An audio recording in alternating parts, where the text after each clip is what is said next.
Foi o Dr. Duarte. Que legado ele deixou? Isso, e qual a sua importância para a cidade? Saber como ele era no ambiente familiar. Como ele era conhecido na cidade? E a história que você conhece sobre o Dr. Duarte?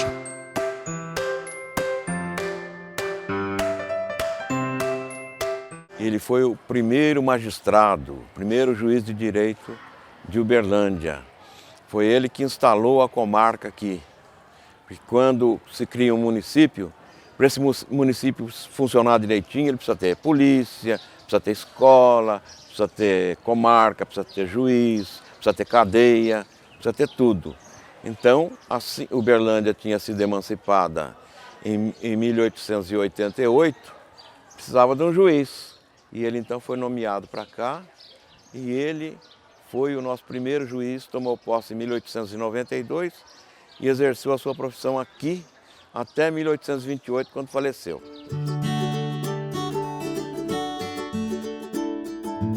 O Dr. Duarte deixou um legado moral, porque ele foi um excelente juiz, né? Tanto que ele ficou aqui por 36 anos. Houve uma ocasião em que ele foi transferido e ele preferiu ficar aqui, então ele deixou esse legado de uma pessoa séria, honesta, trabalhadora e que gostava muito da cidade.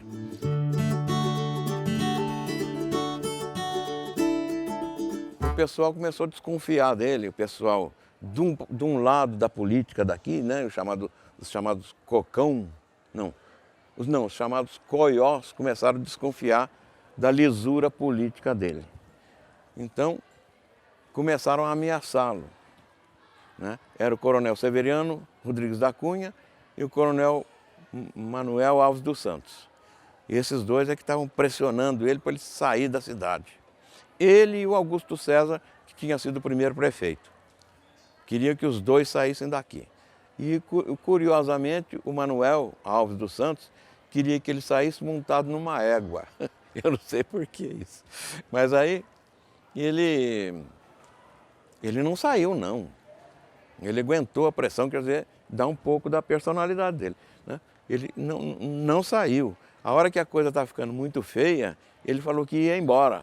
E entrou num trem da Mujana e não foi embora nada. Desceu em Uberaba, que tinha um batalhão de polícia lá, e pediu apoio, proteção, e arrumaram um tanto de soldados para ele lá, um pelotão de soldados, que trouxe ele de volta, ele reassumiu com a proteção da polícia e ficou.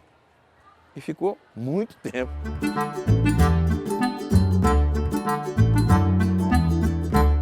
As histórias que eu sei a respeito dele foram passadas pela minha mãe, que era um camarada muito família, muito culto, muito ponderado. E uma coisa que é muito engraçada, ele desenhava muito bem. Ele desenhava pessoas com nanquim. Era um indivíduo muito popular. Todo mundo gostava dele e todo mundo respeitava. Porque ele respeitava todo mundo. Havia uma reciprocidade muito grande. Eu te respeito, você me respeita. E era um indivíduo que, pelo que minha mãe falava, ele, quando tinha um júri que ele tinha que condenar um indivíduo, às vezes ele sofria mais do que o indivíduo que ele condenou. Naquela época havia os pistoleiros de aluguel, que eles faziam serviço a mando de qualquer pessoa. Pagou, eles iam lá fazer o serviço e pronto. E um desses pistoleiros, uma vez, foi encarregado de matar o juiz. Chegou lá, bateu na porta, a avó abriu. Eu vim aqui matar o senhor. Foi lá, trouxe os filhos todos, falou, mata todo mundo. Não mata eu só não. O pistoleiro ficou tão assim, espantado com aquela atitude, e ele viu a dignidade do velho e a expressão dele, a valentia dele. Não é valente de contar papo, não. É valente de enfrentar as coisas. A hora que ele viu aquilo, não, eles devem ter mandado a pessoa fazer o serviço com a pessoa errada. Saiu e foi lá, pagou outro cara que ele tinha contratado para matar também. Ele era um camarada assim, dizem que a presença dele impunha demais. A escola começou a ser construída em 1926, terminaram de construir a escola em 1930 e recebeu o nome de Grupo Escolar Minas Gerais. Só começou a funcionar a nossa escola em 1932.